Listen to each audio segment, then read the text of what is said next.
with your interview with Tucker. Like, Tucker said some things that people didn't agree with, and I think rightly, and they pointed out some of the gaps in what he was saying. But lots of people defended him on the basis that he was being attacked personally, even though people were simply disagreeing with a particular thing that he said. No, what was that particularly? I don't pay attention.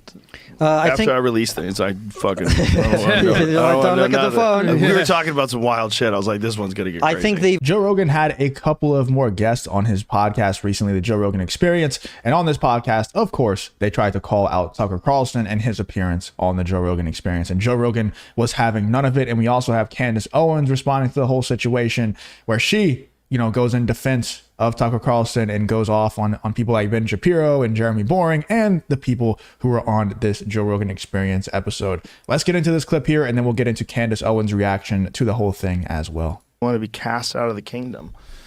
Nobody's able to really fully express objective opinions about a variety of subjects. You have to adopt a predetermined list of things that you agree with. If you tell me how you feel about abortion, I could almost entirely tell you how you feel about guns. Most of the time, like 8 out of 10.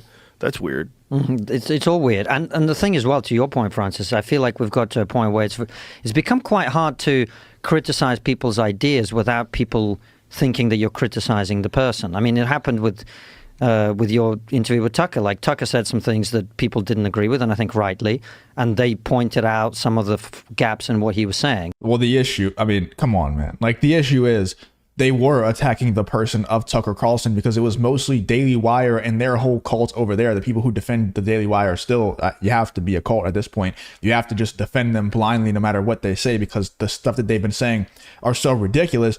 And the people who were attacking Tucker Carlson and Joe Rogan for that Joe Rogan Experience episode and what Tucker said, they were attacking the person of Tucker Carlson and the person of Joe Rogan. They literally said, Jeremy Boring said, and was echoed by people like Ben Shapiro and the rest of the Daily Wire, that he is not a critical thinker. And anyone who agrees with what Tucker and Joe Rogan were saying on that episode are not critical thinkers. If you're asking these questions that they were asking on that episode about 9/11, the moon landing, things like that, then you're not a critical thinker. That is attacking the person. That is not attacking the argument. Jeremy Boring said nothing about why you're not a critical thinker. If you question 9/11, if you question the government and any of the narratives that they've given us, he didn't say anything about why. He just said, you right there, you're not a critical thinker because you just question the government, and we're not supposed to do that. That's bad. You're not a critical thinker. That's all they did.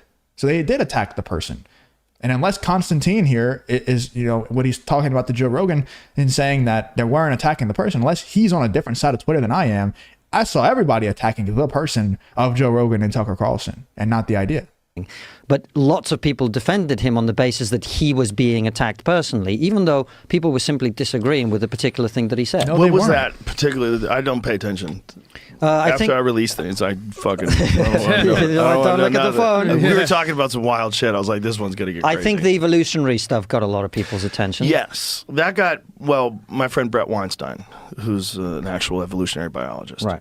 He didn't like it. And Colin Wright, who's an evolutionary biologist. It's I didn't understand the science enough to argue it. Unfortunately, if Brett was in my position, it would have been much better with that subject.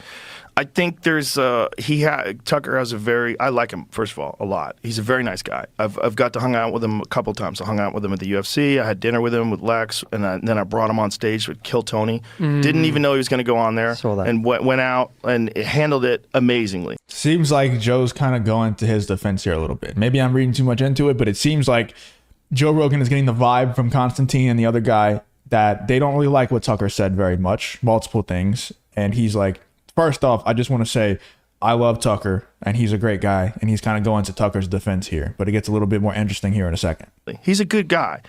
He's also bitterly embattled and has been for a long time, and I think that can make you more aggressive or shittier about certain things. And in that regard, he's handled himself pretty well. He's pretty smart about it. He doesn't use a computer. He doesn't watch television. He has a phone. He does everything, schedules everything through his phone, and that's it. And he's managed to sort of filter himself out. But he's got a very religious bend to a lot of the things that he believes. And he's a smart guy. You're allowed to have that. But he believes God created people, and he has this belief that he operates from. And that makes look. The universe is so crazy. The idea of God is not that crazy to me. It's just not. I don't think it's any. It's pretty crazy to hear Joe Rogan even say that, because I've been watching Joe Rogan for a while, and for a long time that was one of the main things that I was like, why is he so stubborn on this? Like, why is he so, like, he would always make fun of people who believed in God and any sort of religion. He would always be very skeptical of it and kind of not even give it a chance. And nowadays, you know, there's clips of Joe Rogan saying, like, we need Jesus and things like that, and not being ironic about it, like really saying that we need Jesus and we need more religious people in the world. Now he's saying to these guys, you know, the idea of God is not a crazy one to me. It's wild. As someone who's been watching Joe Rogan for a long time, you know, to hear him say something like that, it's great to see. More crazy than anything, I think maybe the universe is God. Maybe that's what's going on. Maybe there's this like constant creative force that's so immense you can't even possibly calculate it. And that's God.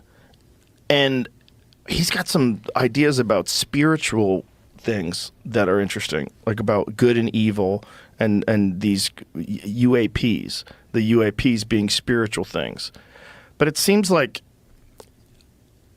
with all respect, I feel like that's what he wants to think. If you enjoy content like this, then make sure you hit the subscribe button and turn on the notification bell. It really does help me out a ton. Let's get back to the video.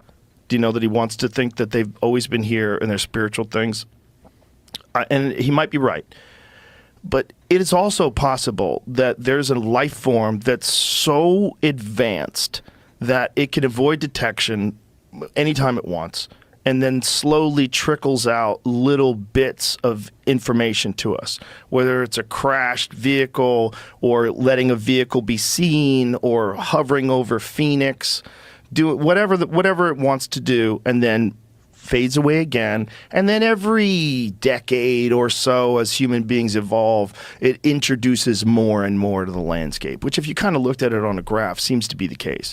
And oddly seems to be the case that it's like primarily happening in the United States. I don't understand why Tucker would want to believe that, of all things. I think that's something, I mean, Tucker said that he has talked to some people and he has access to some classified information that kind of changed his viewpoint on the whole thing.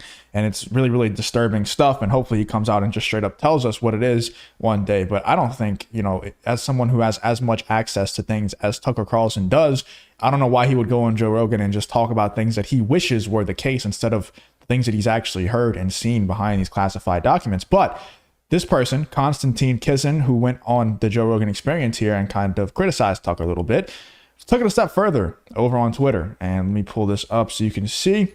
Here is him tweeting, and I'm not going to read this original tweet. You can read it yourself. I just can't do it. You know, you understand why I can't do it. But Konstantin responds to this and says, well, at least they're honest. And then, you know, of course, he got destroyed in the replies.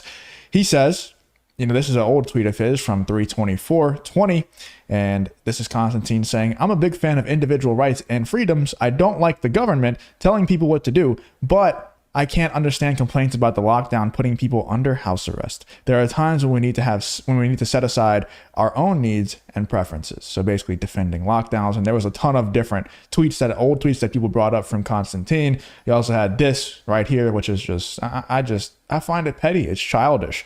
Konstantin on April 21st tweets out, the infighting on the right is a sign that the woke right is now emboldened enough to try and take on sensible right of center majority.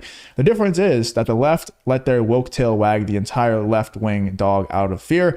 The sensible right is putting up a fight. Now, what he describes as a sensible right is what I describe as the absolute woke right, and the people who are not willing to question, who are not willing to be open to any sort of ideas at all whatsoever. I think these are people like the Daily Wire, like Ben Shapiro, Jeremy Boring, those type of guys, where if you question anything the government has ever told you, they're going to be like, why the hell would you ever question the government? Those are supposed to be our overlords. They're just behind on the software updates, I guess. And in reality, I know what it is. They're trying to appeal to a certain group. They're trying to appeal to like the boomer conservatives and the people who trust the government, who think that the America today is the same America whenever it was originally formed. And they would never lie to us. They would never do anything that's not, you know, for the greater good and stuff like that.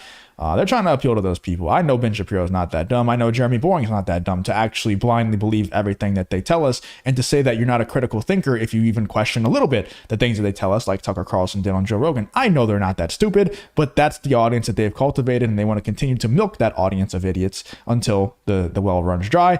Constantine also responds to his own tweet and says, for definition of the woke right, see this article and it's paywalled. This person said, you paywalled whatever woke right is supposed to mean. By the time I got that far, I didn't care anyway. It sounds like pure word salad. It's just, they're just trying to say that Tucker and the people who actually question things are the woke right. And now let's get into what Candace Owens had to say about this whole situation so far. I feel like we're not seeing the last of what Candace Owens has to say about this. Hopefully she does an entire video episode on it and actually talks about it. But here's what Candace Owens had to say about Tucker Carlson's appearance over on Joe Rogan and the backlash from the Daily Wire. Candace Owens says conservatives are not warring with one another. What we are observing are neocons in free fall, lashing at others on their way down. I have to agree with her. Like I said, I think the Daily Wire understands the audience that they've cultivated. They understand the corner that they've put themselves in by the certain stances that they've held, and they refuse to back, to get out of that corner, try to get out of that corner. They're just going to stay in that corner and until the well runs dry. That's just how it is now. That's the decision that they have created, or that they've made, the position that they put themselves in. They know that they want to milk the brain dead, the conservatives that haven't gotten a software update in the last 20 years, 30 years. They think that, the America, whenever they were born, are the same America today. And that's just not the case. So they would rather just have Ben Shapiro go destroy some college students about trans issues and not actually talk about any of the actual situations that are happening today that are, the things that they say that you're not a critical thinker for if you question them.